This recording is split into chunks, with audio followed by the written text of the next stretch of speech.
রাধে রাধে। আজকের দিনটা ছিল জন্মদিনের দিন সকালবেলা আমার পার্সেলটা এসেছিল, যেই জামাটা আমি অর্ডার করেছিলাম। তোমরা অবশ্য দেখে ফেলেছো ভিডিওতে। আর সেই দিন আবার বাড়িতে লোক এসেছিল।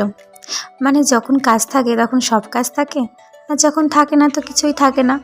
তাই এই যে দেখো, মাকে এখন বসে পড়েছে যত বাড়ির ওই জমানো জিনিস ছিল, পেপারপত্র, বই, সে সব কিছু মা এখানে বিক্রি করছে। আখের এসব বিক্রি করে ঘরদোর সাফ করছে। আর ওইদিকে মিস্ত্রি কাকু এসেছিল লাইট ঠিক করতে, কারণ অনেক দিন থেকে তোমাদের বলেছিলাম যে ঠাকুর ঘরের লাইটটা খারাপ হয়ে গেছে, তাই গোপালের ভিডিওগুলো তোমরা দেখছিলে বাইরে। যাই হোক, অবশেষে লাইট ঠিক করতে কাকু চলে এসেছে।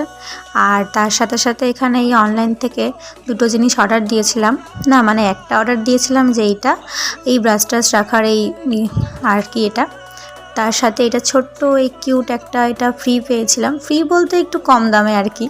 তো দুটো কম্বো একসাথে পেয়েছিলাম, এইটাই কাকু লাগাচ্ছিল। আর তারপর এখানে গোপালের পুজো দেওয়া এখনও হয়নি, তাই গোপালকে সুন্দর করে স্নান টান করিয়ে দিলাম।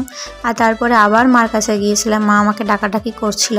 দেখো, কাকুটা এক বস্তা নয় 2-3 বস্তা ভরে জিনিসপত্র নিয়ে যাচ্ছে। মানে ভাবতে পারছো কত কিছু মানে জোগাড় হয়েছে। তো যাই হোক, এখানে সব অগোছানো হয়ে পড়ে আছে বাড়িতে গোপালের জিনিসপত্রগুলো।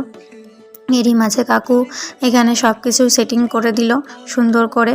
আর তারপর আর কি, আমিও সুন্দর করে এখানে আমার সুন্দর জিনিসগুলো টাঙিয়ে রেখে দিলাম।